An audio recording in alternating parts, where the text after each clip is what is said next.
So, empiezan los virtuales, ¿no? Empiezan los virtuales. John, right? Yeah. John Joseph Dick. ¿No? Pues entonces empezaré. Okay. Okay, so should I start? Yeah. Yeah, They're yeah, not let's do connected. that. Oh, okay. Okay, so I'll start, yeah. Right. Okay, hi everybody. I'll just take off my mask to speak. Hi everybody.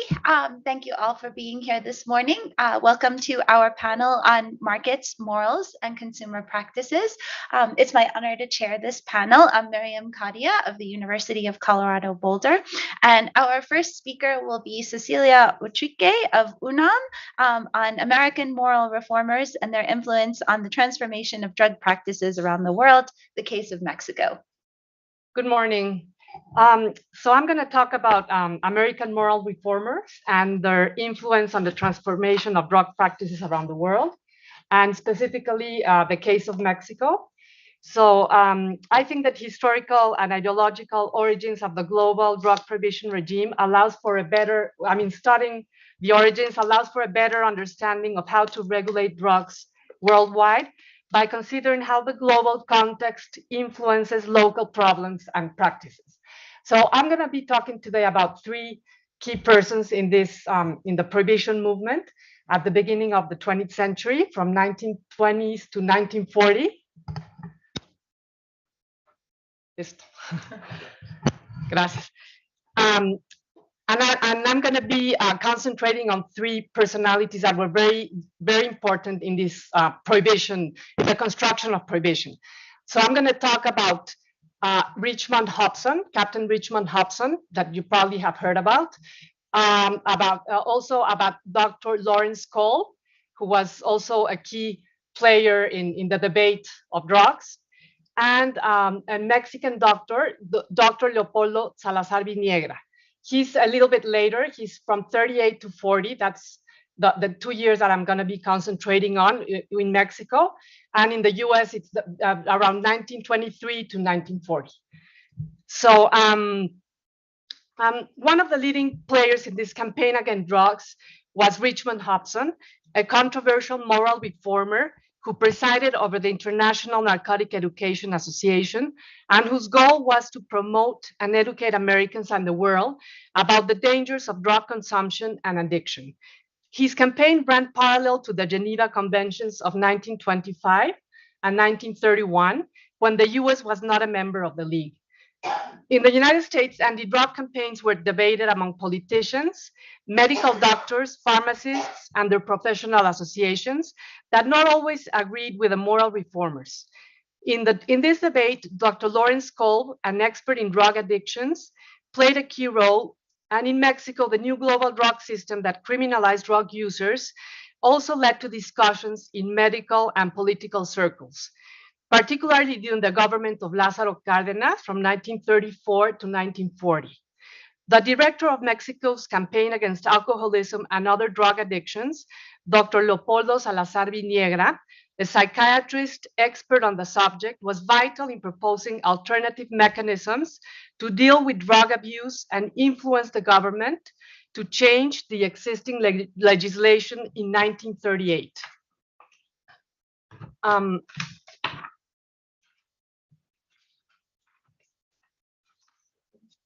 Oops, sorry.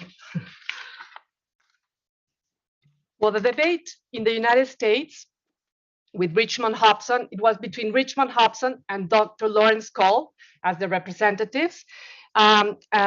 Richmond Hobson was the head. He founded the International Narcotic Education Association. Since the start of the control and further prohibition of drugs in the first decades of the 20th century, policies were not always based on evidence or scientific facts. American moral reformers were determined to adapt facts, make up evidence, and language to justify their propaganda campaign against drugs, to convince society that narcotics, as they were called at the time, were the worst evil of civilization. Richmond Hobson was a crucial player, as we already said, in the campaign against drugs, as he had before in the fight for alcohol prohibition. Supported by Protestant churches and groups, inspired by the evangelical movement known as the social gospel. Hobson was a firm believer in missionary work to expand Christian values to the rest of the world, what he called America's mighty mission. He established the International Narcotic Education Association in 1923 and started a very intense campaign presenting drug addiction as the biggest problem in American society. However, his facts and statistics very often did not reflect reality. He invented numbers and wild stories and even lied about his supporters, including faking that he had the president's backing. Medical and pharmaceutical circles opposed Hobson's campaign, as did government officials, including President Coolidge in 1924 and 1926 specifically, and Andrew Mellon, the Secretary of the Treasury. Moral reformers were highly active, organized, and powerful, with years of political experience lobbying Congress and politicians to prohibit first alcohol and then narcotics. So despite the opposition and unfounded statements, their propaganda prevailed. One of the leading opponents to Hobson was Dr. Lawrence Kolb, who had conducted extensive research on drug addiction, its relation to crime, its demographics, and the effects on personality and intelligence, as well as possible treatments. Kolb worked at the National Hygienic Laboratory in Washington, D.C., now the National Institutes of Health, which he started. He was Assistant Surgeon General in the U.S. Public Health Service, and among his many contributions was advancing the idea of treating addicts as patients, not criminals. Dr. Kolb and Dr. Alexander Lambert, another drug expert, opposed the anti-narcotic campaign undertaken by Hobson. They explained publicly before Congress and elsewhere that the captain's information was full of mistakes and facts that had no scientific or statistical base. No, sorry. Okay. Kolb thought that Hobson's proposed education would do more harm than good. His method was based on propaganda. Hobson promoted fear by suggesting that everyone, including children, were surrounded by enemies in the guise of friends who are scheming in any possible way to get into them by way of food or other means, or a dose by the way of food or other means, a dose of two, he used to say this kind of things, a dose or two of heroin in order to turn them into fiendish addicts, working to addict the rest of the world. Hobson even suggested that children should suspect their friends because they might be employed by peddlers trying to hook them into addiction.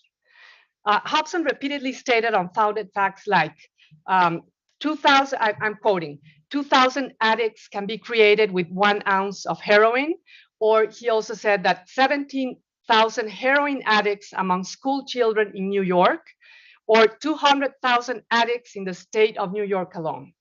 He repeated that addicts put drugs inside candies and that 50,000 girls disappeared annually in the path of drugs.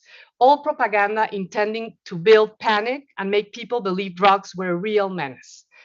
In Dr. Kolb's words, from the practical and I'm quoting again, from the practical and scientific standpoint, anyone who has intelligently studied the narcotic question knows that such a state of affairs cannot exist. Others also spoke up against Hobson's lies, like the New York Police Department. They confirmed that they had never found not even one child addicted to drugs in all of the US. Dr. Kolb disapproved of Hobson's proposal that government publishes 50,000 copies of his pamphlet titled The Peril of Narcotic Drug Addiction.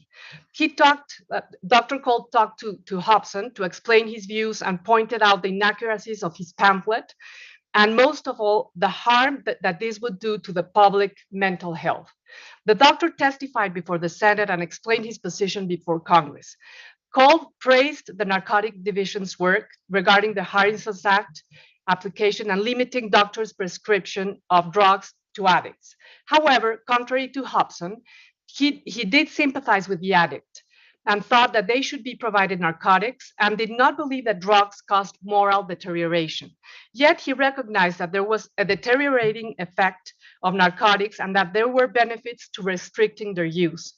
He denied the association of addicts as criminals.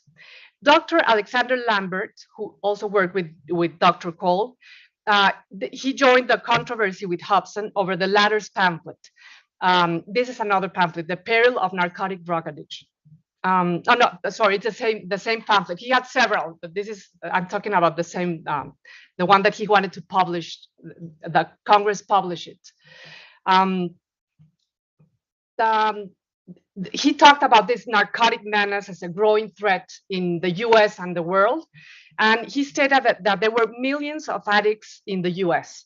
Dr. Lawrence Kolb, who had studied the demographics of drug consumption in the US, had published in 1923 a report where they found out that there were around 110,000 to 150,000 addicts in the whole US. So it was really, contrasting with the 1 to 4 million addicts that Hobson used to talk about. So that was a huge difference. Dr. Kolb and others pointed out Hobson's inaccuracies, including the Secretary of the Treasury, Andrew Mellon.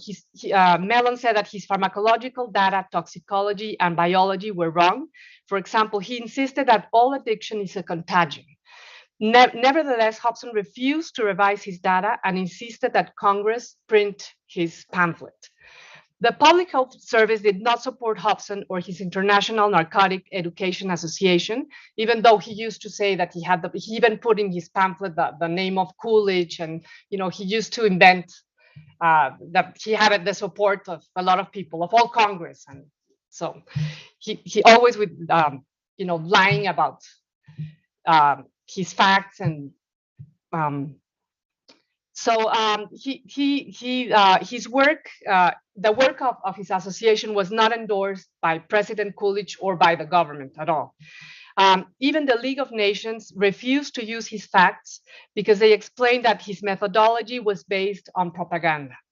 Among Hobson's achievements, Hobson introduced a National Education Week every year on the last week of February and tried to do so globally. He was successful in Mexico, and to this we will turn now. Hobson had some influence in Mexico. He organized a World Conference in Philadelphia from July 5 to in July 1926. His goal was to promote his International Narcotic Education Association, saying that the conference would have a historical significance. As was his practice, he lobbied the US government, foreign governments, and many US organizations, from insurance companies to education institutions, to convince them to participate. He had the backing of Protestant churches and zealot activists like the Women Christian Temperance Union. Hobson wrote directly to several Mexican politicians, such as the Secretary of Foreign Relations, Aaron Sainz, who was a Presbyterian, the Education Secretary, and the Health Department, to promote his conference. Hobson explained that they would discuss the data of narcotic education, of course, his data, as well as the agencies and methods.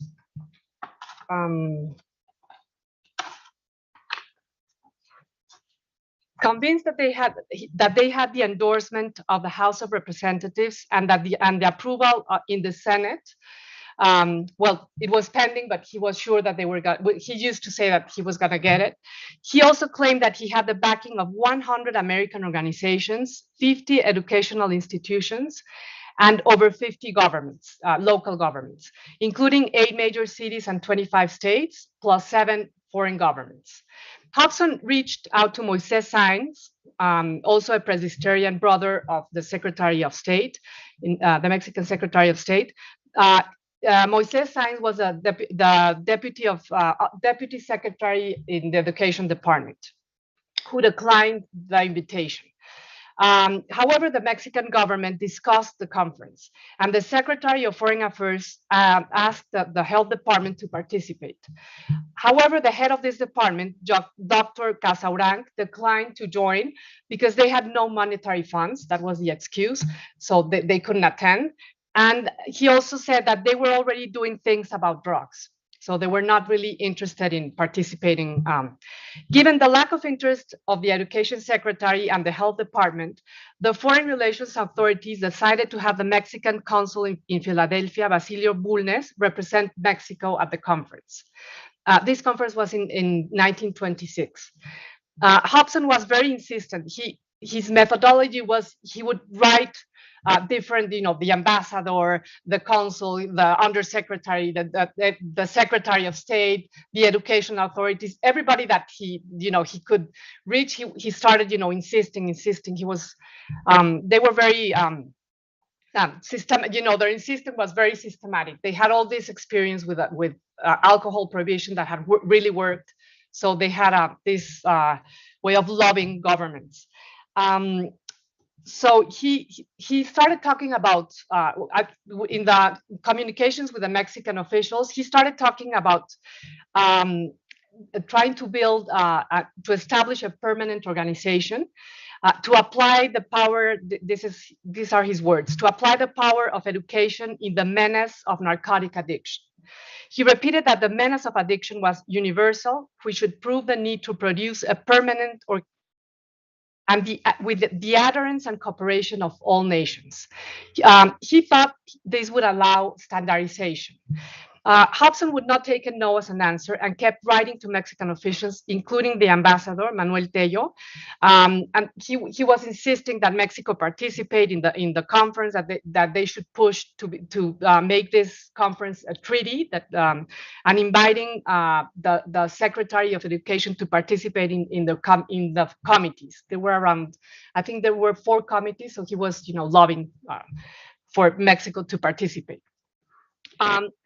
Finally, the conference was established as a world conference, a permanent world conference that would take place every 5 years.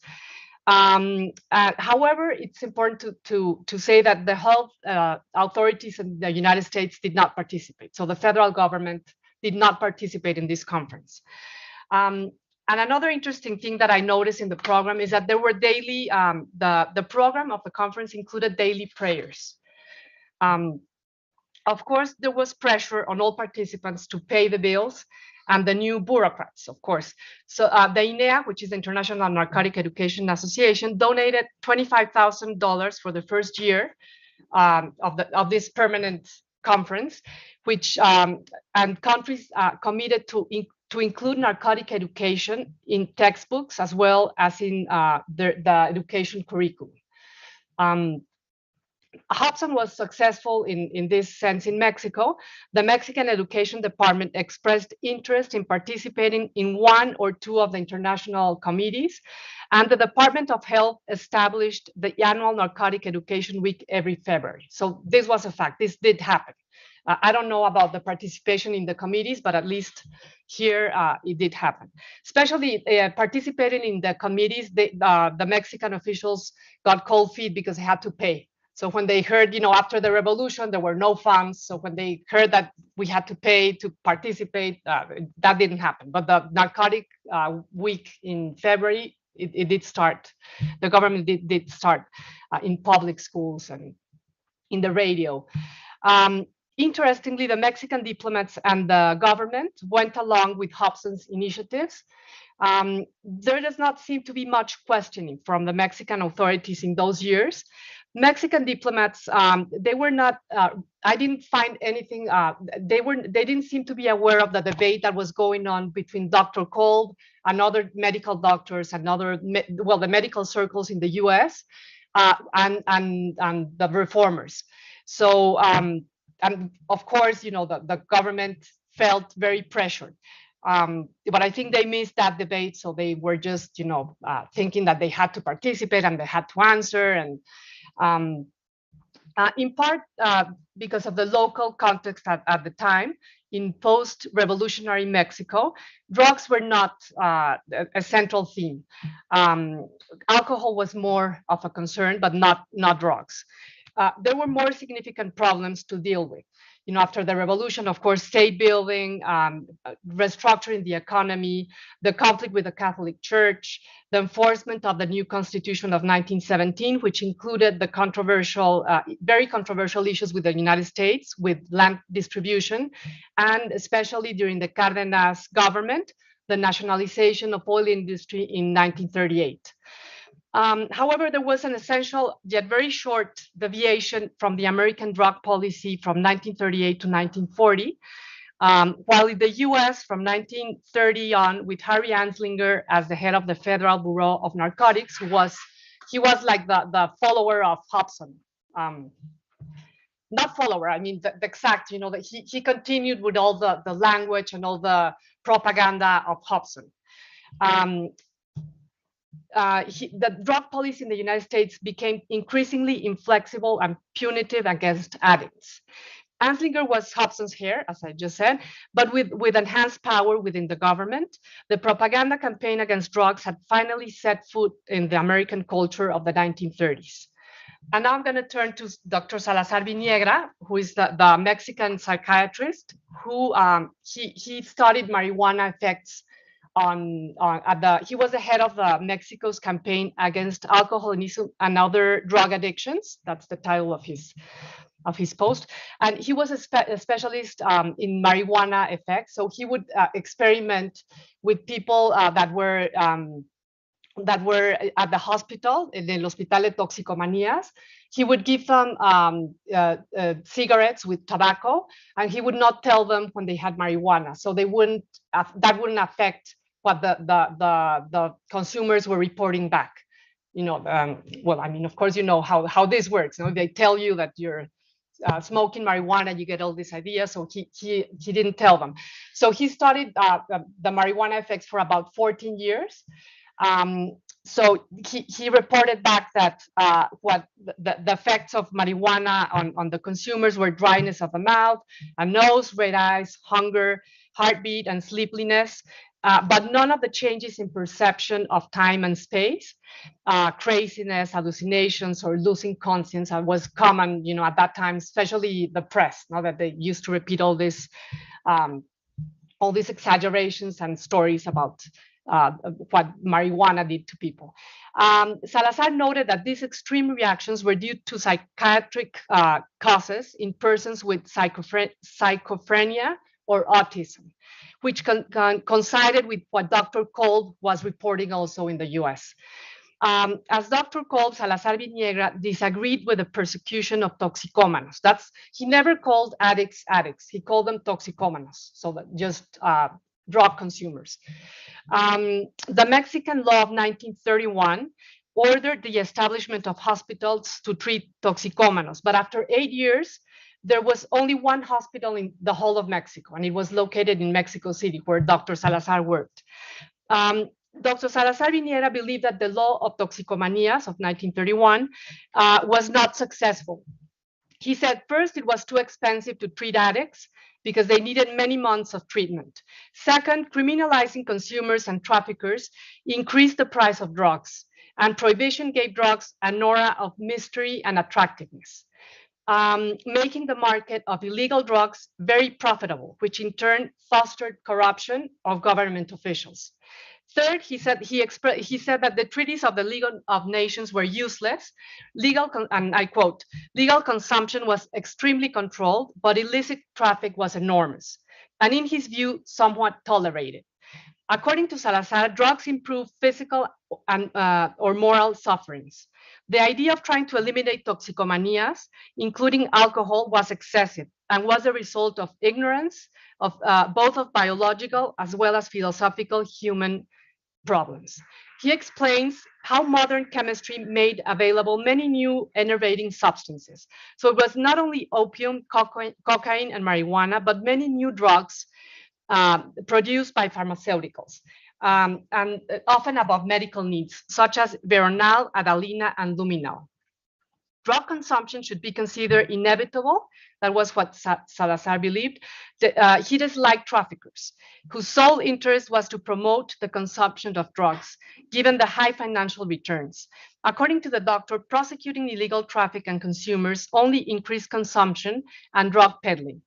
Because of the bad results of all these laws and policies, Dr. Salazar proposed an experiment based on experience of considering drug consumption as a human development based on biological factors. Toxicomanos should not be considered as guilty antisocial subjects, but as a product of factors not chosen by them, often as an escape to a challenging environment or harsh social or economic conditions. In his view, addicts are patients needing medical and social help, the same idea that Dr. Kolb had about addicts. Well, as a representative of all this, of this current of thought. On the trafficker, Salazar thought that we needed to contain them with competition, and that's his very particular idea about how to control drugs, illegal drug traffic. With the state, he thought that the state should control and distribute drugs in agreement with a medical circle, because he was able, he talked and debated a lot with other doctors, and he was able to convince them. He proposed the establishment of public dispensaries to provide addicts with opiates with medical prescriptions and at cost. That was his very particular view. That the state shouldn't be making business, but giving the addicts what they needed at the cost. And he also talks about how this idea in the US didn't work, that it was tried, but it had not been successful. And he said, and I quote, "Americans thought that eliminating drug consumption was possible." I close quotes. Thus, the US went back to criminalizing the consumer.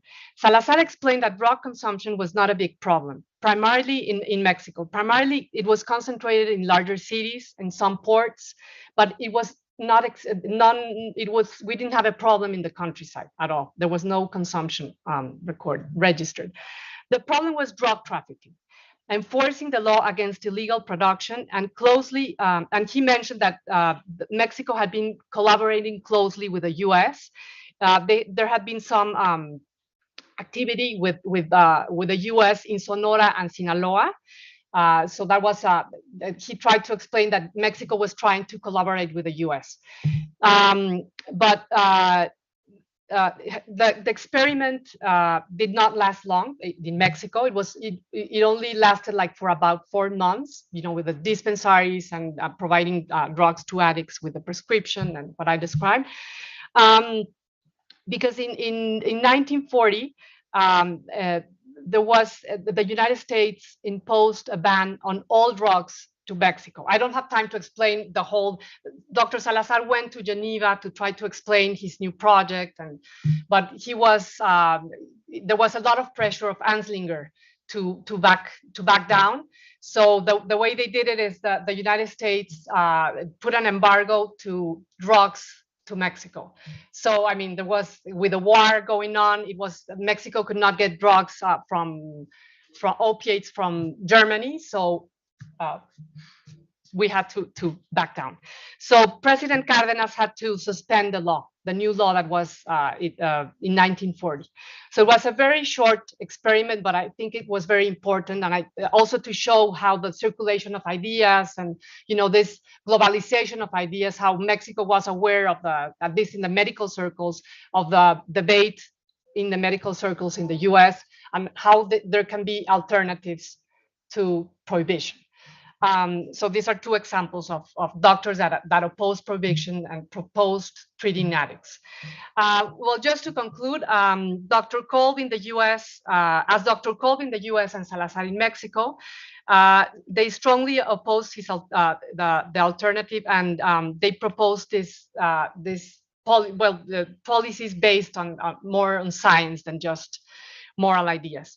As Isaac Campos and many other historians here remind us, research has demonstrated, and I'm quoting, that the psychoactive effects of drugs are dictated by a complex triangle of pharmacological, psychology, and culture, or drug set and setting.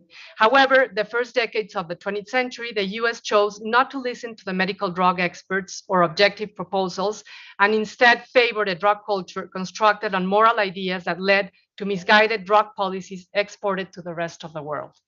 Unfortunately, the alternative mechanisms to deal with drug addicts and drug trade at the local level, proposed by Dr. Kolb or Dr. Salazar Viniegra, were unsuccessful, as we all know, mainly due to the opposition led by influential moral reformers and Protestant churches, such as Richmond Hobson and politicians like Harry Anslinger.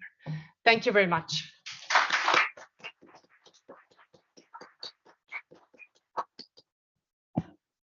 Thank you so much, Dr. Otrique, for that wonderful talk. I'm not sure, our other two talks are on Zoom. Is everybody here? Yunhan, you come on, please. Wonderful, thank you so much. Can you guys hear me? On Zoom? Okay, great. So our next presenter will be John Joseph Dieck of the University of Minnesota Twin Cities, and he'll be presenting a paper entitled "Tell Them They Now Sell to Us: The Installation of the Tobacco and Kief Monopoly in Early Protectorate Morocco." Dr. Dieck, all yours. I think I need to. Can you see my PowerPoint? No. Please No. share. I think someone needs to share Please the. share your paper, please. Please share the paper. I think someone needs to share the Zoom with me so I can share my PowerPoint. Unless I it's. think they do it over there. Oh, okay.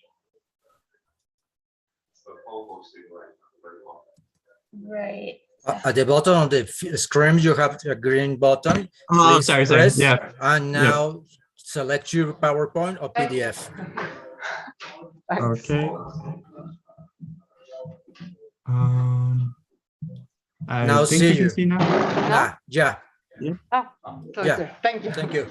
Thank you. All right. So thank you for the great first presentation, and I'm looking forward to the following presentations.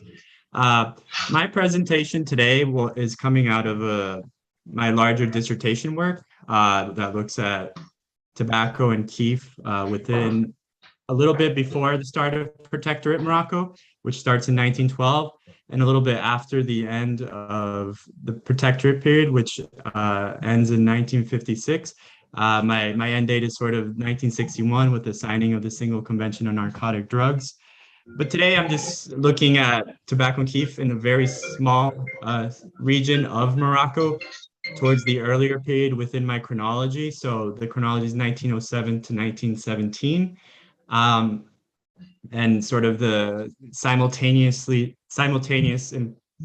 conquering of Morocco and the implantation of this tobacco and kief company.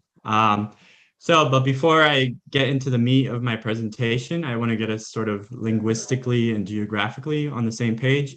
I know many of you all might not be familiar with Morocco or the culture and language. So you've heard me say kief a couple times. Within the Maghrebi dialect of Arabic, kief roughly translates to two different things. But within the context of this presentation, I'll just be focusing on one, which is the translation to marijuana or cannabis. So whenever I say kief, it's basically marijuana or cannabis. However, I choose to use kief for two reasons. One, for cultural consistency. If you travel in the Maghreb, you don't hear the word marijuana or cannabis, it's referenced as kief. And then two, historical consistency. Most of the documents I'm working with, both French and Spanish, as Spain also colonized part of Morocco, use the word kief in reference to marijuana or cannabis. So that's the linguistic explanation. Now the geographic situation. Here we have a map of Morocco on the left and a timeline of its conquest by region. The region we're looking at today is this area, the Shawia Plain, the region around Casablanca. It sits on the Atlantic coast. Its major city back then and now, still today, is Casablanca. The landscape is mostly flat, though it can be hilly and grassy, but mostly treeless, though in the southeast over here, it starts to get drier and rockier. On the right, you have a map of a closer sort of view of the Shawia with its major waterways and villages and towns at the time. This map is from 1912, so right after the conquest. So now moving into the meat of the matter, I wanted to start with a 1914 telegram to French military personnel on the Shuia Plain. The telegram asked military officials for surveys on tobacco and keef in their respective zones, specifically an estimate of the amount of tobacco and keef cultivated by Moroccans, the quantities imported from outside the Shuia region, and the regions from which the tobacco and keef came. While a seemingly unremarkable inquiry, the responses to the telegram give a peek into Moroccan agency during this period. In regards to how much tobacco and keef was grown by Moroccans on the Shuia Plain, the responses were unanimous. Since the establishment of the French monopoly on tobacco and keef 3 years earlier in 1911, Moroccans hardly cultivated a 2 on the plain, at least in the zone surveys. The company that had been granted monopoly rights, La Société Internationale de Régie Cointéressée de Tabac au Maroc, a mouthful which I'll just refer to as the Régie from here on out, had been trying with the help of the French military to either co-opt growers or to shut them down. So progress had definitely been made. The Régie really wanted to start with a blank slate of keef growers and tobacco growers in the region.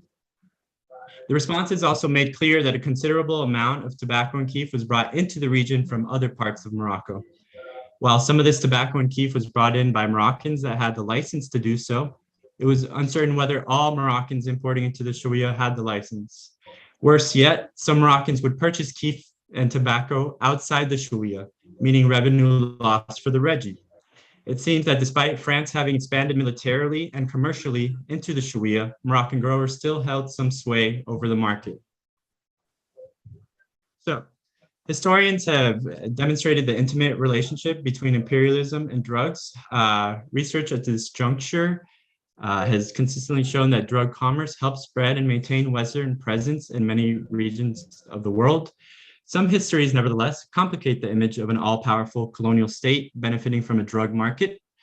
Research that emphasizes non-Western perspectives and behaviors demonstrates that indigenous actors interacted with colonial drug markets in ways that disregarded foreign-imposed control, redirected financial benefits to indigenous pockets, and forced foreign authorities into compromise.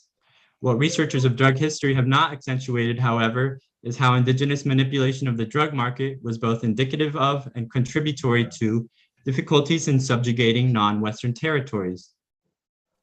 Drug research, somewhat unwittingly, bolsters the claims of theorizers of new imperialism that colonial power was patchy power, or what Frederick Cooper metaphorizes as Frederick Cooper metaphorizes as arterial power, rather than operating on capillaric power, a la Foucault. Colonizers tightly controlled certain zones surrounded by an expanse riddled with gaps that gave indigenous actors room to operate independently. My presentation today adds to the examples of drug-induced obstructions to imperial control through an examination of Morocco's Shuia Plain in the pre- and early protectorate period, from approximately the French invasion of Casablanca in 1907 until the end of World War I. Within Moroccan historiography, the Shuia's history is well trodden, but there is no secondary literature that I am aware of that prioritizes the trajectory of these two commodities within the region.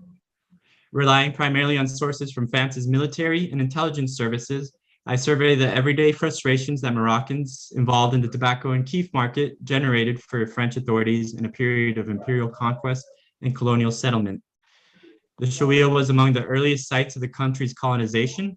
The region was also the earliest site of expansion for the colonial tobacco and keef company. If we treat tobacco and keef as a litmus test for French power, we can see that two commodities were indeed avenues through which French tentacles extended through Casablanca and into the surrounding region, though not without apprehensions, complications, and failures. These hitches can help us ultimately understand how some of the limits on French domination in earlier colonial Morocco took form. All right, so here I have sort of a breakdown of presentation moving forward by period. You have the first, the pre-colonial, pre-Reggie period from about 1907 to 1910, encompasses the conquest, but before the establishment of the company. Then in December 1910, you have the concession sales from the Moroccan Sultanate to French authorities for tobacco and kief within all of Morocco. So the next period sort of starts that with the growth and expansion of the company, not just in the Shuya, but around Morocco. And then finally, you have 1914 onwards, which marks a new period for the company. After this point, they have official control over kief and snuff. While they did get the rights in 1910, they weren't allowed to cultivate and sell until 1914 per the contract. So quick background on the conquest and settlement. European presence in the Shuya predated the start of Morocco's conquest, but France's invasion of Casablanca extended European presence farther into the region, starting in 1907. In January 1908, General Damad, whose photo you can see here, was charged with pacifying the Shuya plain. In zones that were conquered, the army began establishing infrastructure, such as the laying of telegram cables, the paving of roads, and building of rudimentary structures for medical and administrative services. Administrative affairs in conquered regions were controlled by both the army and the intelligence services, also known as the Service de Renseignement. Moroccans began turning to this French proto-administration for a variety of issues. It is through helping Moroccan traders that the French started interfering in the Shuya's tobacco and kief market before official French monopolization in 1911. The reasons for pre-monopoly intervention into the kief and tobacco market thus resulted from the politics of occupation rather than concern with financial gain.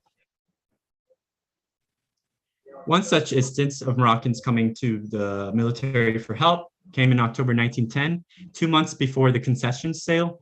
Moroccan tobacco and kief sellers in the Shuya, who had been authorized by the Sultanate, requested French military officials to crack down on the illicit market.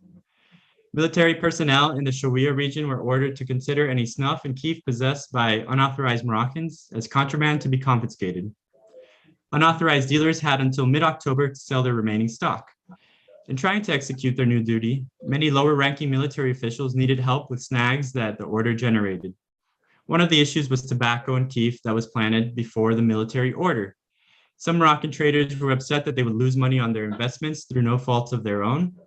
One lieutenant colonel suggested that farmers that fell into this category in his zone should be permitted to cede their eventual harvest to the company for a fair price even after October. The price, however, was another sticking point between French officials and Moroccans.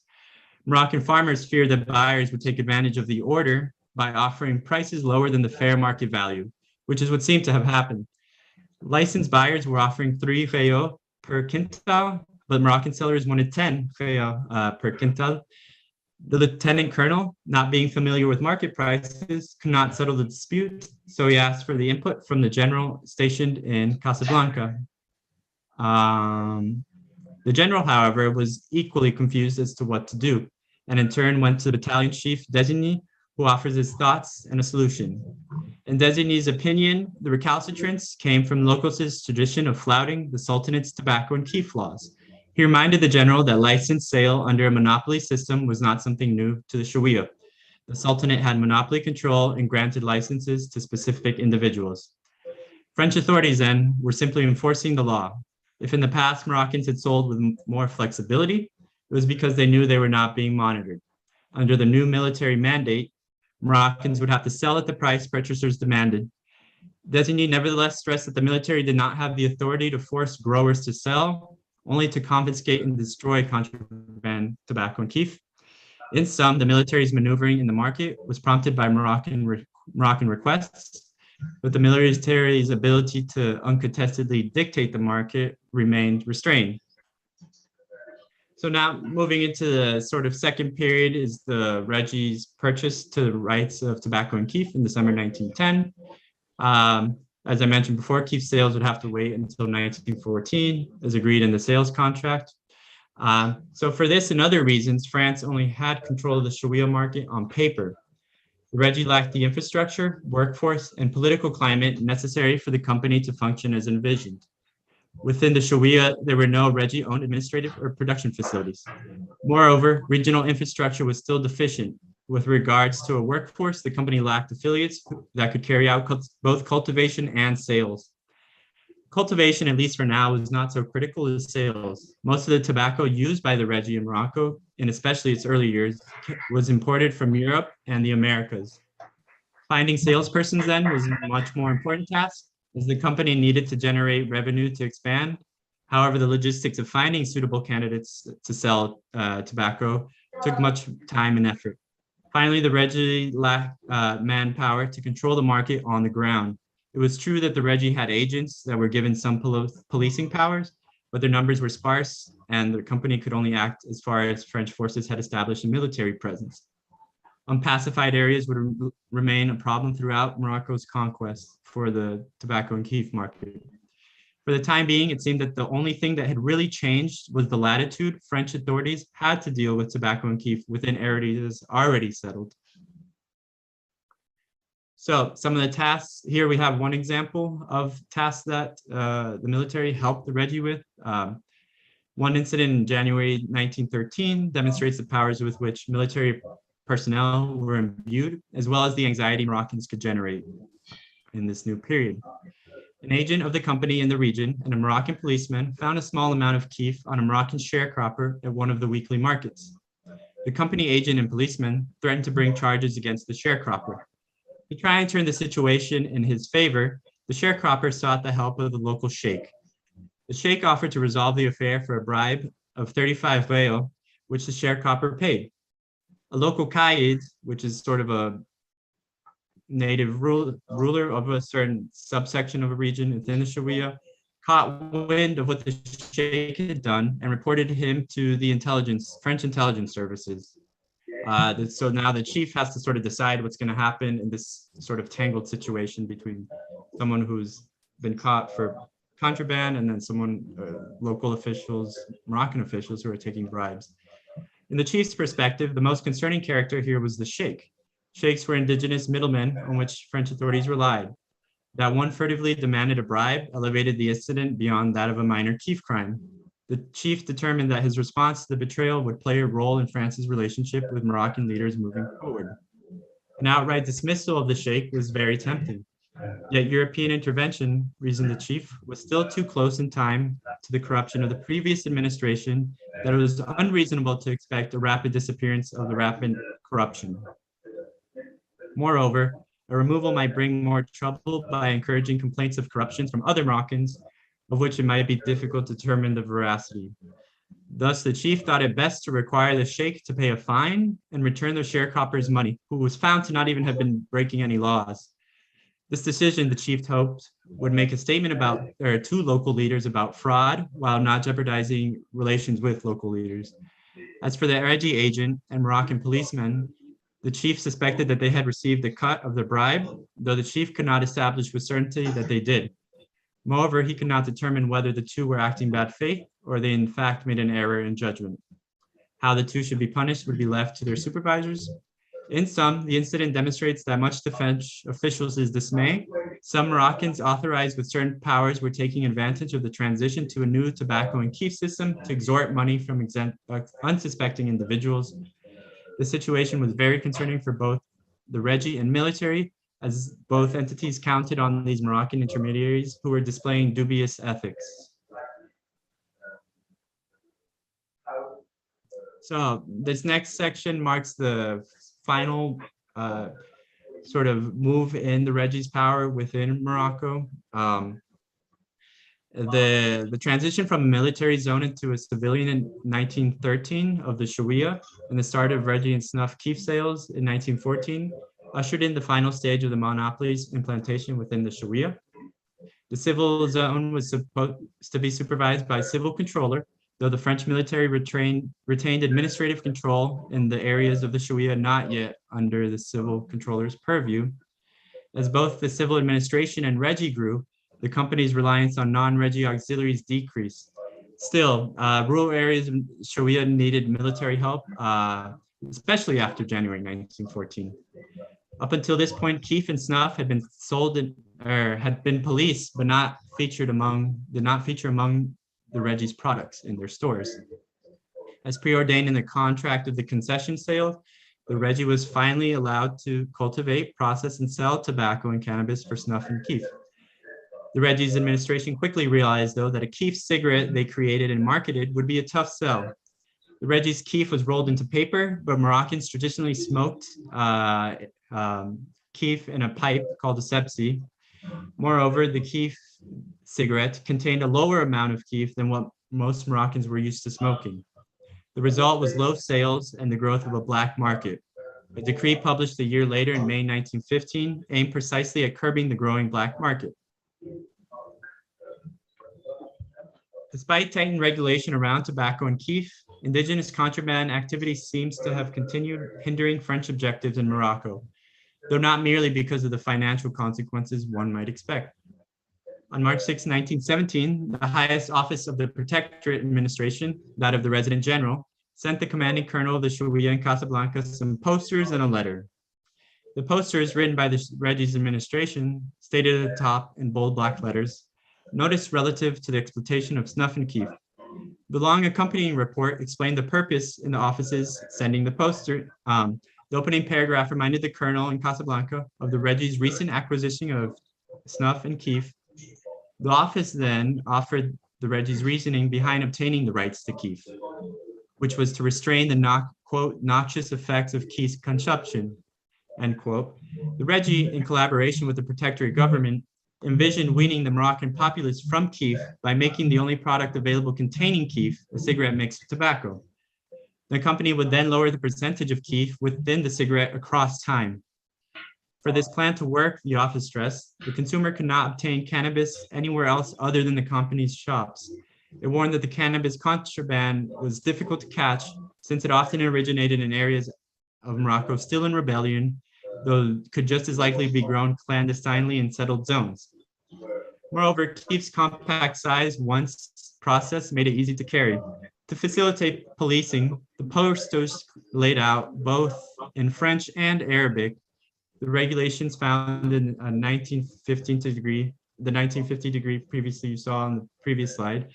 The posters were to be pinned in different locations in the Sharia region, such as on the doors and in the waiting rooms of the intelligence services, and in places frequented by the public, particularly by native Moroccans, such as the weekly markets. The letter also requested that the Casablanca general stress the importance of monitoring keef contraband to all authorities who had the power to police keef in the region. While no specific Moroccans are directly mentioned here, we can see that keef contraband led by Moroccans was causing concern into the highest levels of the Protectorate government. So some final thoughts. Imperial spread was neither even nor effortless, and that fact appears within drug markets employed for imperialistic ends. The indigenous actors that colonizers interacted with were not simply consumers. They negotiated the terms of the market by taking what they liked, bending it to their needs, or rejecting certain aspects. Analyzing the everyday of drug markets highlights the subtle ways imperial power broke down. Early Protectorate Morocco's tobacco and keef market is just one locale where we can see or examine this breakdown. Thank you all for your time, for listening. And if anyone has any questions afterwards, feel free.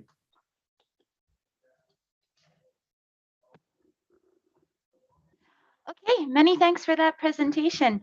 Our third and final presenter will be Dr. Yun Huang of the Shanghai University on It's More Pernicious Than Opium, Morphine Consumption and Controls in China, circa 1871 to 1909.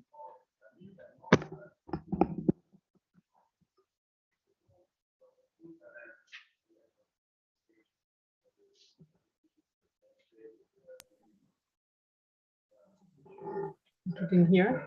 I don't think he's talking. No. Can you hear us? Oh, yeah, thank you. Oh.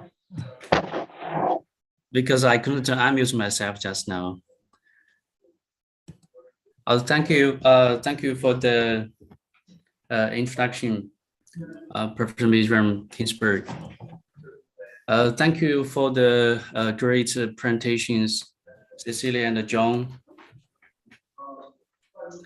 Good morning, everyone. Although it's 10 p.m. in Shanghai now.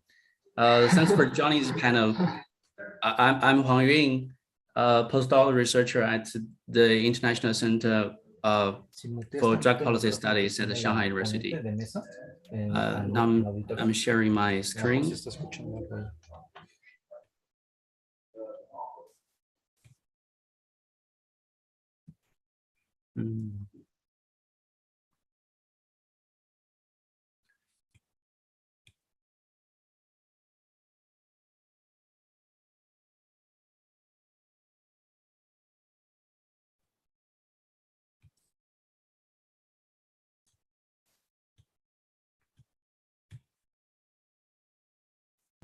You have any problem?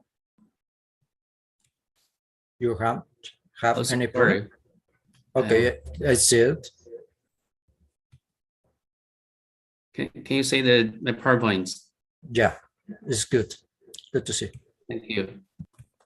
So the paper I'm going to present today is titled "It's More Pernicious Than Opium: Morphine Consumption and the Controls in China, circa 1871 to 1909." It's still work in progress. I'm looking into how morphine was introduced into China and how the morphine impulse control was formulated in the 1900s. Well, opium has, of course, received a lot of research and attention. Relatively little has been known about other drugs so far. I believe the question of morphine will complement the history of drugs in modern China in important ways.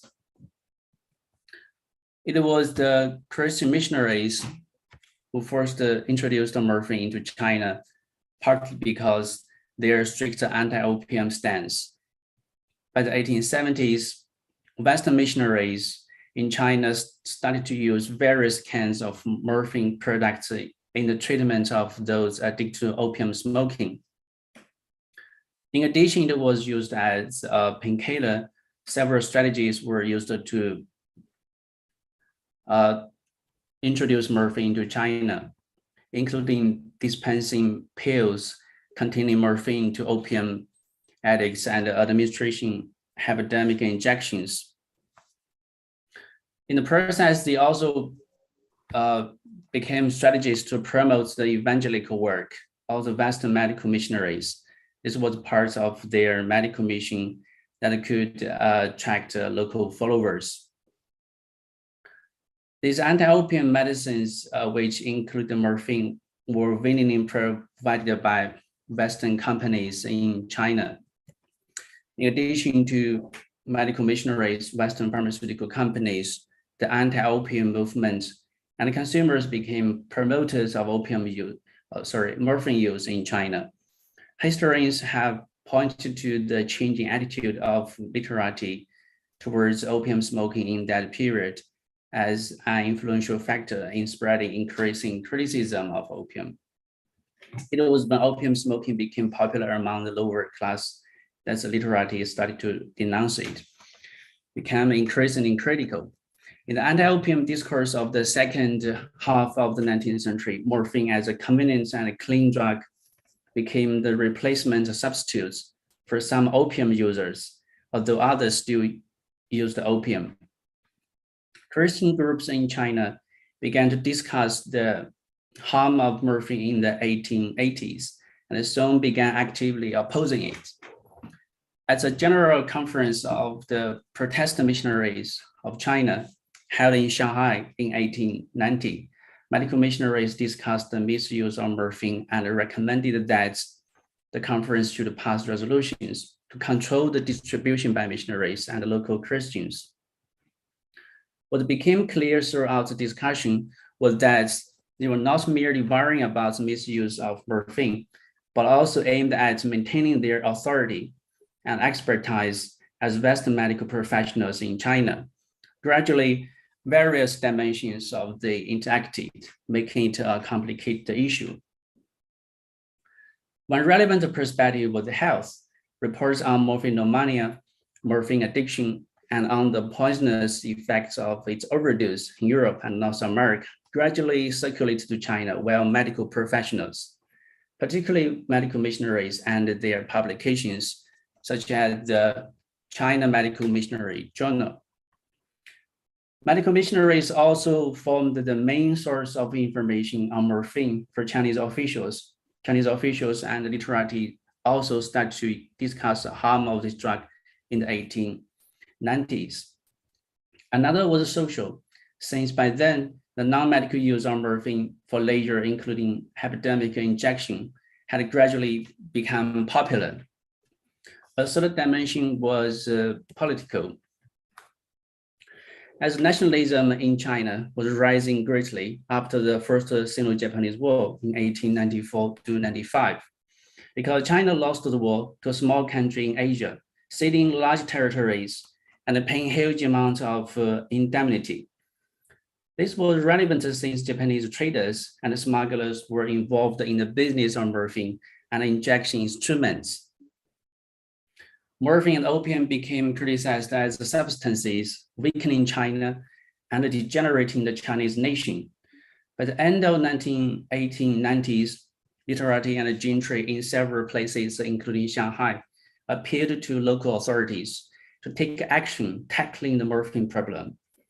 They suggested that both Chinese and Western drugstores should prohibit from selling morphine, and that the post office and ships should be banned from delivering morphine. Local constables should assume the responsibility for expelling people who inject morphine for others to earn money from the tea house. And those who failed in this duty should be fined. The magistrate of Shanghai County accepted the appeal of the literati and issued an official notification. His initiative was followed by the magistrate of another county. It has not been possible to find the records which suggest that efforts were made to actually enforce these regulations of local authorities in Shanghai, but seem to have had an impact. So afterwards, national level regulations was formulated in the context of increasing criticism of morphine. The foreign policy dimension needs to be seen within the international context of the time at the turn of the 20th century. In addition to the First Sino-Japanese War, which I have mentioned, there was the Boxer Rebellion in 1899 to 1901, the invasion of Eight Power Alliance in 1900, the sign of the Boxer Protocol in 1901. After these events, the Qing government launched a program of reforms that include the negotiating, revising previous commercial treaties between China and treaty powers. Morphine was included. Chinese authorities began negotiations about revisions of commercial treaties with Britain, soon followed by other treaty powers. After several rounds of negotiations, China and Britain reached a revised commercial treaty, which was called the Anglo-Chinese Commercial Treaty of 1902. Its Article 11 stipulated the regulation on the importation of morphine. Similar content were written into the commercial treaties between China and other treaty powers. However, for several reasons, this article proved to be difficult to be implemented effectively. First, the inefficient governance of Qing authorities. Second, the key condition for implementing this article, it required the consent of all the treaty powers. Third, the main traders of morphine business were foreigners, but they had privileges such as the extraterritorial rights. It is no surprise that disputes and diplomatic negotiations around this issue emerged again. The new system stipulated by the revised commercial treaties quickly affected importers. In September 1905, 3 British drugstores in Shanghai were caught importing morphine without certificates, and their goods were confiscated by the Shanghai Maritime Customs. The British consul in Shanghai reported the case to the British minister in Beijing and later negotiated with the Qing authorities. The consequence was that the central authorities in Beijing instructed the Shanghai Maritime Customs to release the detained morphine and withdraw the notification it had issued before. However, the problems for foreign companies to import morphine to China continued and more controversies emerged. In November 1905, the British pharmaceutical company Burroughs Wellcome Company wrote to the British Foreign Office that its agents in China had experienced the difficulty in importing some of their goods and medicines, including morphine. Both the Foreign Office and the British legation in Beijing reckoned that it was unnecessary to provide any special help to the Burroughs Wellcome Company on the issue of importing morphine because the agents of the company could still import the drug into China, though at the increased tariff rates. The case prompted the Foreign Office to instruct the British legation in China to call for a further round of negotiations on revising the commercial treaties in order to arrive at a final settlement of the issue of morphine trade into China. From 1906 to 1908, the Chinese government negotiated with Britain and several other treaty powers about the issue of morphine import control. After 2 years diplomatic negotiations, the issue of regulating morphine imports was finally concluded by the end of 1908.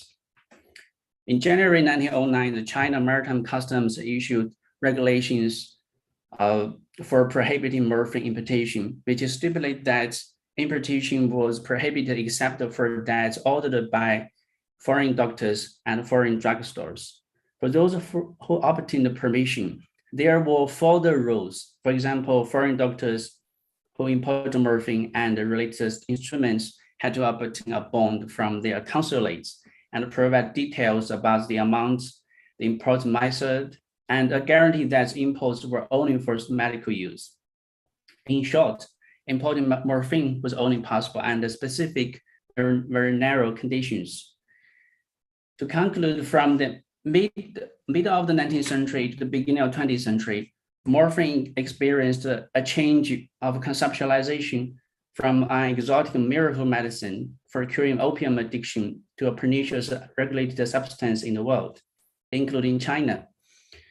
The spread of morphine in 19th and early 20th century China was the result of the medical mission, the business expansion of the Western pharmaceutical companies, and the opium suppression movement. Western medical missionaries saw in its potential for curing addicts to opium smoking a tool for their civilizing mission and more evidence of the superiority of Western medicine that they were keen to assert. Agents for modern pharmaceutical companies readily sourced the supplies for the missionaries and profited from providing morphine products. However, Chinese actors were quick to adopt and adapt to them. Chinese investment agency and agendas were also connected in forming a policy response to the flow of morphine when this began to be identified as a problem. Chinese efforts to use revised commercial treaties and high tariff to control the access to morphine in the country initially proved ineffective. In part, this was because not all governments and departments seemed committed to or capable of putting policy into action. There was also the lengthy process of securing agreements with all the treaty powers, as none of the committed to morphine controls until all did. However, the Qing courts persisted as morphine became drawn into the dynasty's efforts to deal with the very issue of opium consumption in China once and for all. This was a response to the activities of a new generation of anti-opium organizations in Chinese society itself. It may also have been driven by a desire of the collapsing Qing dynasty to adopt reforms to save its administration. The government succeeded in securing the necessary cooperation from the governments of the colonial powers, many of which had begun to change their own attitudes towards the issue of opium and China. The signing of the Sino-British 10-year agreements in 1907 was followed by a wider international efforts as a cooperation in suppressing narcotic drugs at the Shanghai Opium Commission of 1909. However, this success counted for little as the dynasty came to an end in 1912.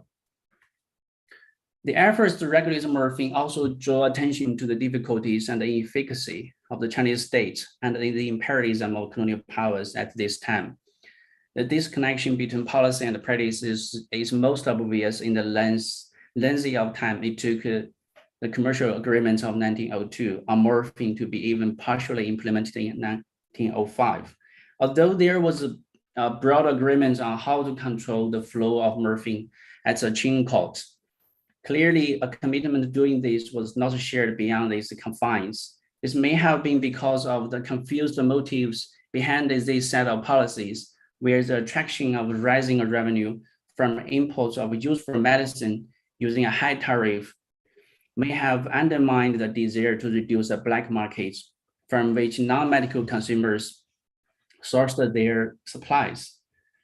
The supplementing process of formulating the morphine import control in the last years of the Qing dynasty indicates the effective governance of Qing states and its struggle to counteract the hegemony of the treaty powers. Thank you very much, and I look forward to getting your comments and questions.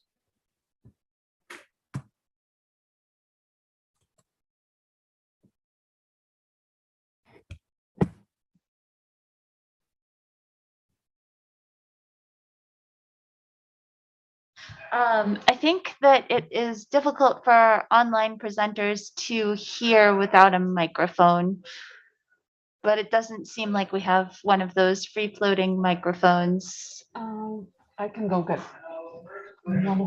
Now it's going One of the to get. students. Now it's going to get. Thank you. Please. Would that be okay? Gracias. Thank you. Gracias. Oh.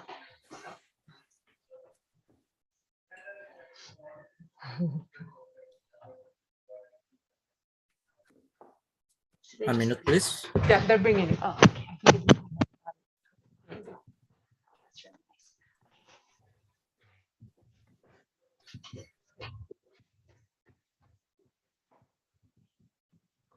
Thanks for all three presentations. I have a question for Cecilia. Oh, about just sorry, maybe I haven't seen this done in sessions, but since we have two online presenters and it might be hard for them to see who you are, could you, before people speak, could you identify yourselves? my name is Yosuke Okoye. I'm based in the University of Tokyo. I'm a postdoc. Hear me. I have a question for Cecilia about Richmond Hobson specifically. That I liked that you were quite explicit in pointing out that a lot of his claims were bullshit in a sense, and Yes.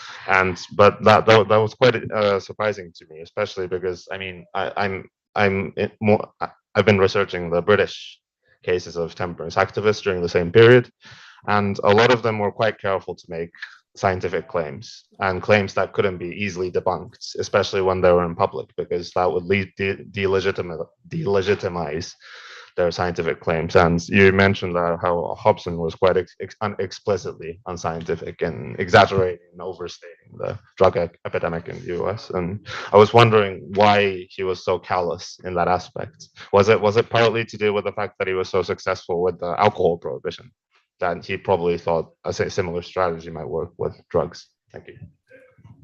Yes, thank you for your question. Yes, he's a very interesting personality, a very interesting person to say the least.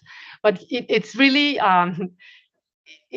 impressive to find all his numbers and everything that he says. For example, this thing of 50,000 girls lost to the path of drugs. I mean, where did he get that idea? I mean, there were no children consuming drugs. They only mentioned, they found, I think, one or two Mexican children at the border that had something to do with drugs, but like it was not even. So yeah, he went ahead and said all this, whatever he wanted. He had, and the thing is, he adapted all the information he needed to justify his the INEA, his education association.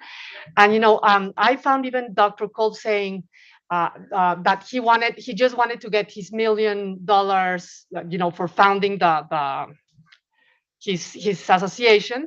And there's also a lot of criticism from Dr. Kolb and others that with he participated. He was one of the most important he gave a lot of conferences for the Anti-Saloon League. And that he made very, there were a lot of irregularities with the way he managed money. So, like he would put a lot of personal, gastos in the accounts. And so he was not a very honest person also in that side. And he was determined to prove that drugs and alcohol would harm society. And so he would just use the information as he didn't care. I mean, they were telling him, this is not correct. And Dr. Hobson and others went to Congress, and it was, public, and he insisted. I mean, it's really, I'm really impressed, that somebody like that could go ahead and all their narrative, that's what we still have today. I mean, it's very sad, but all those ideas, of that drugs are evil, and they're the worst problem of society, and humanity is, degenerating, and they used all this language, and they really were able to construct all this narrative that has been so harmful to date. I mean, many people still believe, that drugs have always been prohibited, no, because of this discourse. And well, that's why I think it's very important to study, this era when they constructed all these ideas, to understand that, well, it didn't happen before. Drugs have been always present, and people have always used drugs for one reason or other. And it doesn't mean that they shouldn't be regulated somehow, but it's not, this idea of prohibition was, well, that we're still struggling with that. So, but I guess his language was too flamboyant for was it President Hoover at the time? It's Coolidge. Sorry. Yeah. Yes. That he kind of saw. They were very hesitant. Like Coolidge didn't go with, because of Dr. Cole. So they didn't participate in any of his activities. The government didn't go to the conference, and they didn't send any, they didn't like what he was doing. But I guess, in the end, and then you had, when Anslinger goes in, and, he had this relationship with Andrew Mellon. And, I don't know how, but they just went ahead, and that's finally, the policy that was established with the cooperation of the government. Thank you. Thank you. Yes. Oh, sorry. I think we need the microphone. He may not be able to hear you. It's coming. Yeah. And could you tell him who you are also? So. Hi, Yoon. It's Eva. We miss you at Strathclyde. I hope you're doing well. I had a question on your presentation, which is great, by the way. Thanks. So the issue with medical missionaries selling morphia pills for a profit, as opposed to distributing them for medical reasons. I think it was the 1890 Protestant missionaries in China conference that was in the notes for. And I wanted to ask how widespread that was. Was that a few isolated incidents that people were aware of, or was that very common practice at this point? Oh, thank you, Eva. That's the same again. I have more details in the paper. It's not just suddenly they realized that the problem at a conference, they from roughly from 1880s, they have reported the morphine addiction and also the overdose of this drug in Europe and North America, and they circulated the cases into China, and also in the practice during the medical mission in China noticed this phenomenon. And so from 1880s to 1890s, they had the continuing discussions on this. I'm not sure whether that's you asked me. Yeah, that pretty much covers it. It was essentially how common was this? Was this in a specific part of China or a specific Protestant denomination of missionaries, or was this very common to the extent of the association's knowledge? Just generally all across China at this point? Well, during the period, Western medicine practitioners in China was just a small, quite a small group. Actually, roughly after I think like 1 decade after this conference, the many Chinese local authorities, they didn't know what's this drug. I think it's not. I mean, the discussion on the harm of the drug was not that common during 1890s, but it's also I use the sources of Shenbao. It's in Shanghai, but in many parts of China, people they didn't know what's this drug. They used the pills, but some of them didn't know what's the ingredients of the pills. So I would say it's not that common, especially during Chinese, the discussing on the harm of this drug. It's emerged much later. Thank you. Come back to Scotland at some point. Thank you.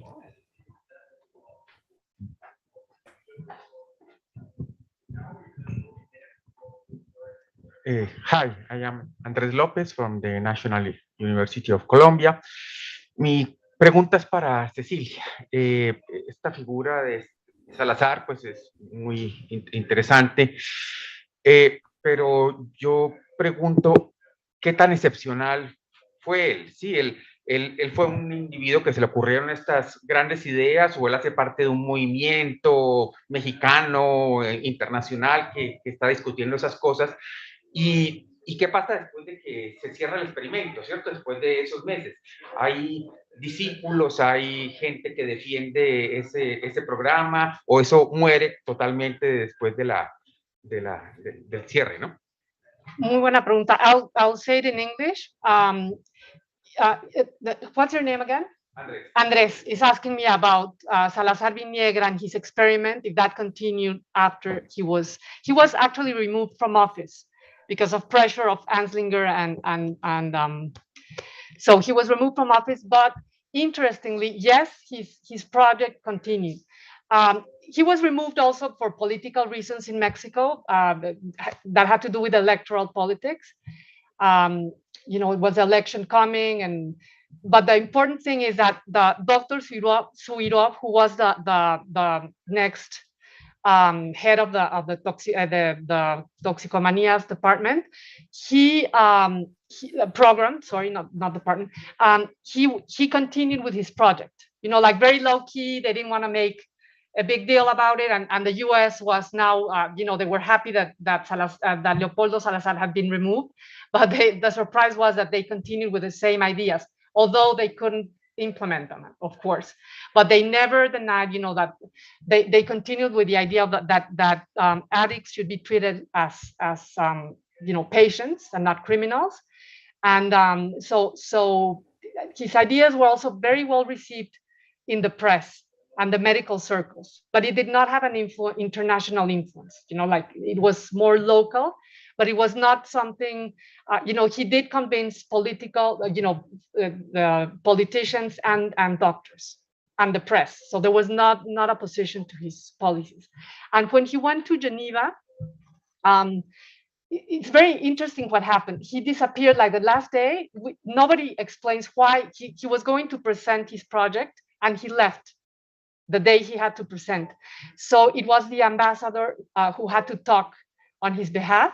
So he presented his notes and he tried to explain. And only the Switzerland and I think Poland, only 2 countries were favored his ideas. But nobody spoke against or for. Against the Canada and the U.S., of course, but the rest of the countries, they didn't disagree, but they didn't open their mouth, to defend the policy. It was in the middle of the war, and very difficult, to oppose the U.S. In 1940. You don't want to. So the global context also had an influence here. It was very important. Thank you. Thank you. Oh, and one more thing. Dr. Cole did know about his reports about Salazar Viniegra. So I found there's an article of Dr. Kolb in 1956 or 1954-56, and he talks about the report of Dr. Salazar Viniegra, not by name, but he does mention that there were two reports, Mexican reports in those years, talking about marijuana and how it didn't, all the studies that he had done. So he was recognized. I mean, I'm sure that if I keep, researching, I'm going to find some kind of communication between Dr. Kolb and Salazar Viniegra. Thank you. Other questions?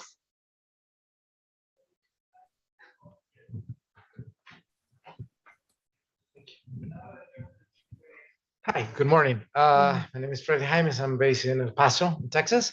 The question is for Cecilia. Thank you, by the way, for the talk. Very, very, very interesting. And it has to do, again, with Viniegra. I was wondering if you were able to maybe find any other connections, maybe within Latin America. I wonder maybe the report from La Guardia about marijuana, or I know that also Anslinger apparently pressured Chile.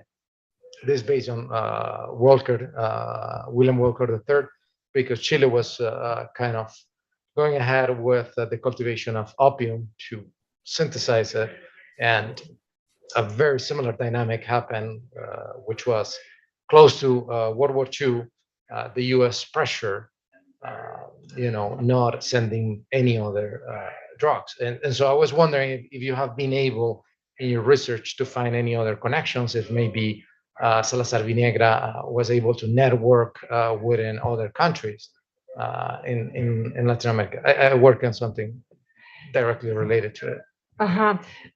Well, the truth is, no, I haven't been done any research in Latin America, with other countries in Latin America. With alcohol, yes. I have a book on alcohol and prohibition. And there, yes, I did find that the Methodists were working like in Mexico, very similar. They also had a very strong presence, and they were trying to push for prohibition. And there was some, I think it was in Valparaiso, I think that alcohol was prohibited. So they were very active too, at the same time that in Mexico. But in terms of drugs, I haven't researched. That's more of my new research going on now. So no, I haven't been able, but I would be very interested to know. And I really haven't found anything about Salazar Viniegra in Latin America. But I wouldn't be surprised, because he studied in France and he was very active. And I mean, he was a very cosmopolitan doctor. So I wouldn't be surprised that he did have some relations with other medical circles in countries here in Latin America. If I find something, I will let you know. Please do. Thank you.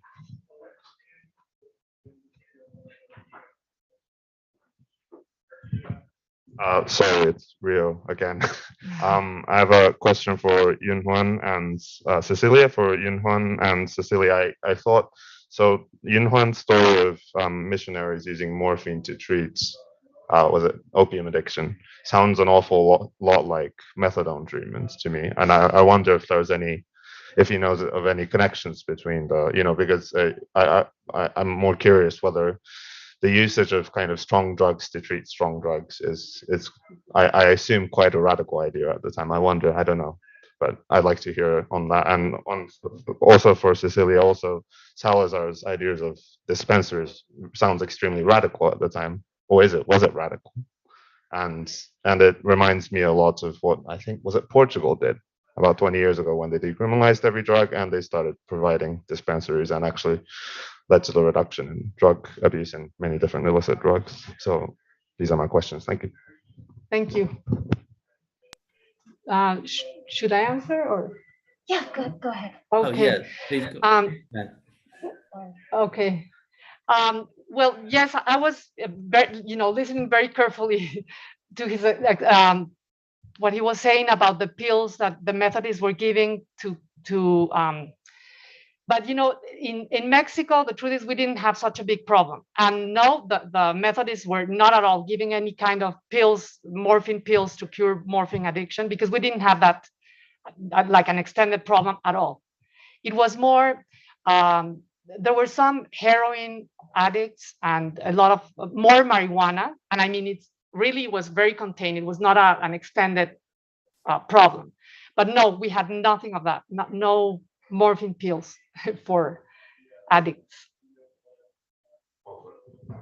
How radical was Salazar's suggestion about dispensaries, but also his claim that, well, you hear it a lot now, especially of when you make something illegal, you actually increase the lure of it. And I wonder how that was received specifically in that time. It was very well received, especially by the press and by Mexican society, medical doctors, politicians. Salazar really didn't like peddlers.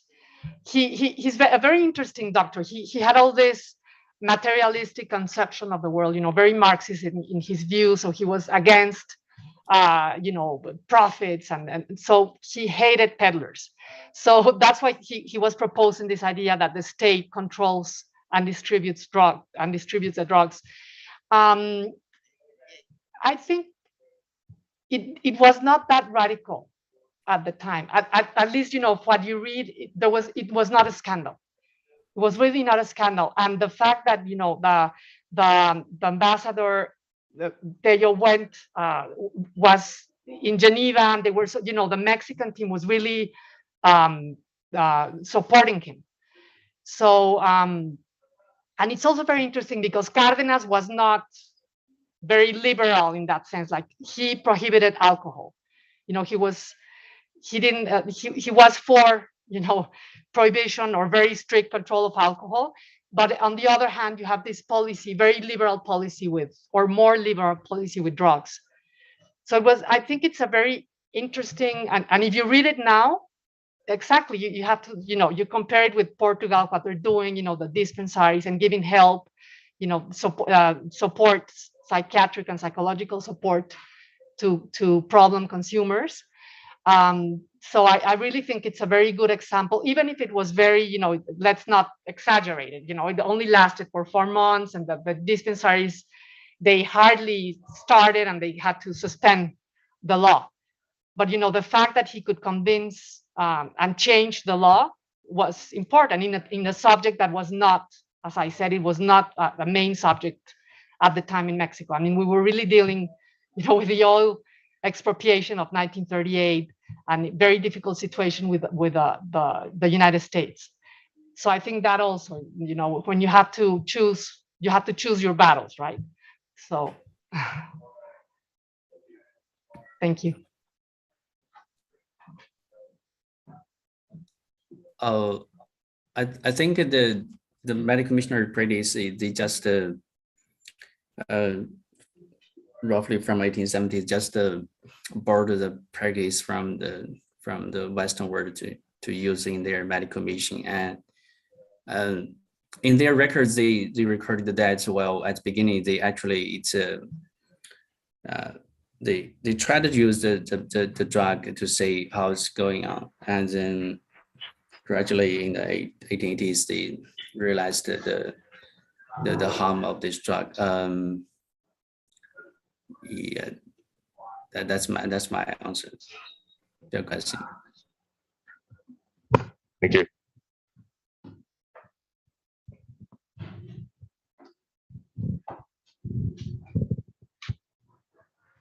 Hi, my name is Scott. My name is Scott Taylor. I'm from the University of Kentucky. My question is for John. I'm wondering if any French soldiers or civilians were caught using KIF, and if so, how did the French think about that?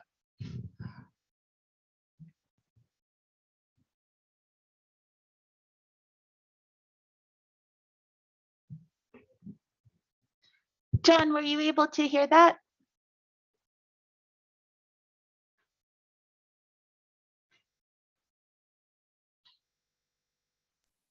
Thank you. I couldn't unmute myself or start the video.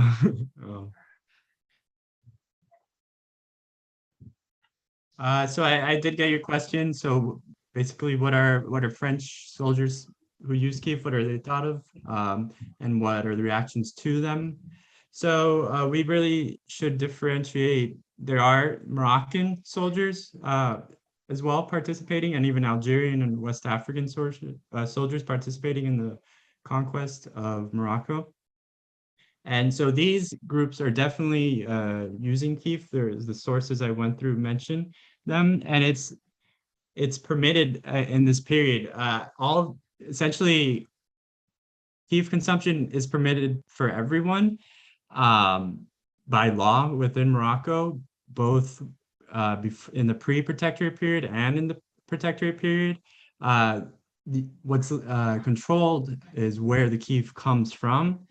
Now, that's to say, if French soldiers using Kiev, I haven't seen or read any sources related to that, at least not in this period. I do find into the 20s and 30s, once you have a larger settler population, this administration sort of forming opinions about the European Kiev users, not just French, but Spanish, Italian.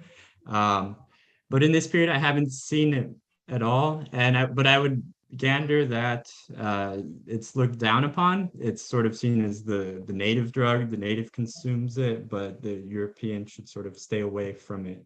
But as far as local consumption for those that are participating in the military, like Moroccans, it's totally okay. But once the establishment of the Regi comes, at least with tobacco, they must buy tobacco from the Regi stores. Kiev can still be purchased from sort of the local Moroccan sellers or traders, if you will. I hope that answers some of your question. Yeah, interesting. Thank you.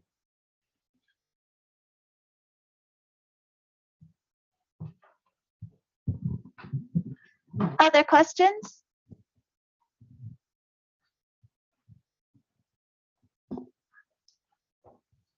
I actually have a question for each of our panelists, since we seem to have a little bit of time left. So first of all, for Dr. Otrique, I was really interested to hear about the figure of Hobson, who we've already discussed as having a really loose relationship with the truth that I think we can compare to people in our own day as well. You invoked Anslinger sort of at the end of your paper, but so much of what you said about Hobson reminded me of Anslinger too, and the sort of unfounded claims he made about China and Japan during the Cold War. I was wondering sort of if you could expand on the relationship between them, or sort of draw a comparison, or if there's anything sort of to be done with that sort of parallel of Hobson and Anslinger. And for John, I know that consumption was not the focus of your presentation, but I am a little curious to hear more about how consumption influences the market dynamics that you describe. Are sort of tobacco and Kiev consumed in parallel by the same groups? Are there meaningful distinctions in sort of the scenarios and demographics that consume them? I'd love to know more about how that plays into the sort of market angle that you describe. And for Yun, I was, or Dr. Huang, excuse me, I was really also struck by the sort of image of these missionaries distributing these morphine pills to cure addiction to opium. And I was wondering if you'd come across anything in the missionary press or other sources that that indicated that they thought that they how they felt about this religiously. Was this sort of did they think this was in alignment with God's wishes, or did they have a sense of themselves as behaving against God's wishes or Jesus's wishes, or sort of where did they stand on this policy from a religious perspective?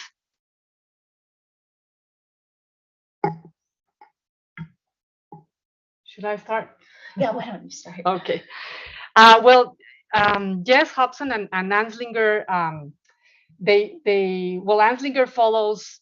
I mean, if you read his language, and he uses the same kind of words, the same kind of ideas. He's really his hair. I mean, he doesn't question it at all. In fact, he agrees completely. What I found in my research, I found some communications where you can see that Hobson was lobbying for Anslinger to be the federal, to be the head of the new office of the Federal Bureau of Narcotics that was opened in 1930. So he was. I'm trying to remember who was he talking to, but there's communications where he's recommending Anslinger to continue with a fight. Oh, it's with Lilly. Hobson had a relationship with Lilly, the lab, with the pharmaceuticals, and also with Merck. And he was, trying telling them to favor favor Anslinger as the head of the new office. So he was lobbying for him. So yes, they did have a relationship, and it's incredible how there's no change in the language.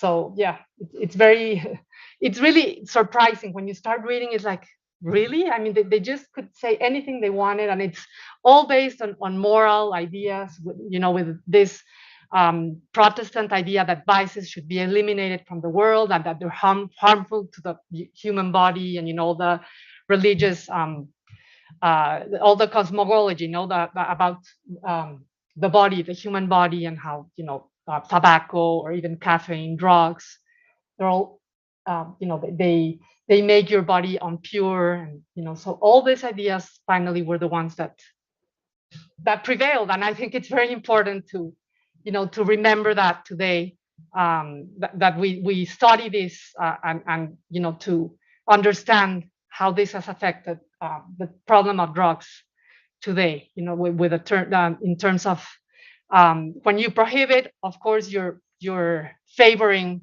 the black markets, and you're making them very profitable. And it's exactly what we're living today in Mexico, with all the violence, etc. So thank you.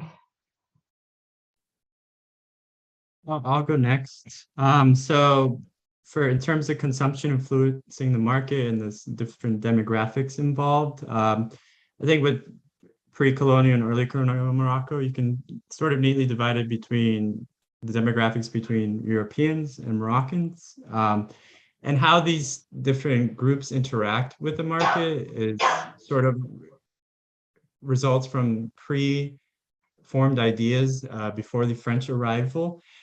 So as far as Europeans with tobacco, you have Frenchmen from all over France who are used to consuming a certain type of tobacco, certain ways, now entering this region where there isn't much tobacco, or at least cigarette production. There is some tobacco production in the northern regions of Morocco, the Shuya, not so much. And so for the Reggie, you see, because of these two facts of taste and agricultural realities, first 30 or so years of the Reggie's existence, it's importing tobacco from more familiar locales in Western Europe or the Americas to meet that taste.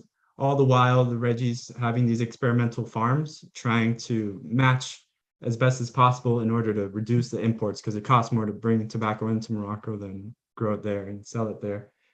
For Moroccans, though, tobacco had like I mentioned before, existed in Morocco. However, cigarette consumption was not as widespread. It was really limited to urban areas. So the Reggies really tapping into and creating a market of Moroccans to sell to. So I think taste doesn't play as big a role within the Moroccan demographic. However, with Keef, which has a much longer history and much sort of more particular ways of consumption, how it's prepared, how it's smoked. Moroccans really prefer Keef from a certain region of Morocco. When it's prepared, they prefer, it wasn't often smoked by itself, it was smoked in conjunction with tobacco, but just the ratio of tobacco to Keef. And the Reggie basically got this all wrong throughout the entire protectorate period, which is why you have Moroccans turning to the black market to meet needs. And one, I guess, more factor before I finish is price. Reggie tobacco or Keef is essentially more expensive weirder to smoke, and isn't as good for in the Moroccan perspective. And so no, but that influences the market, and just it sustains essentially the Reggie's failure in that area sustains the black market throughout the whole protectorate period. Well, thank you very much, Professor Miriam Kingsbury, for your question. Professor Kingsbury, she's my external examiner on my Viva 2 years ago. Give me a lot of great comments at the time. Thanks for your game for this one. I think it's very interesting to think about this issue. Yeah, in my paper, I used some sources. For example, there was one case in 1870s. The medical missionaries, they reported to their society, they use the pills to cure the opium users' addiction. Well, during that time, they thought that it's useful, so they reported that, well, because we distributed the pills, so some of them became followers and baptized. Yeah, I think they thought that with the enlightenment of the God, it has the relating meaning of that action. I think this question is also interesting. The second aspect is that what's the other people, the observers of the contemporary observers to say the medical missionaries missions, because morphine during a period it was called Jesus opium, because some observers noticed that, well, it's actually addictive, and they called the missionaries, they emphasized, well, the harm of this drug. I think I will think about this and probably include these aspects into my paper. It's very interesting question. Thank you again.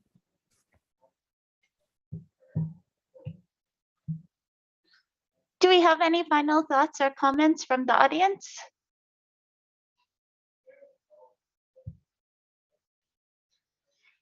Well, I know UNAM is very strict on time, so I think maybe we'll just end a little bit early, but we're not really even that early. But we can be first to the coffee.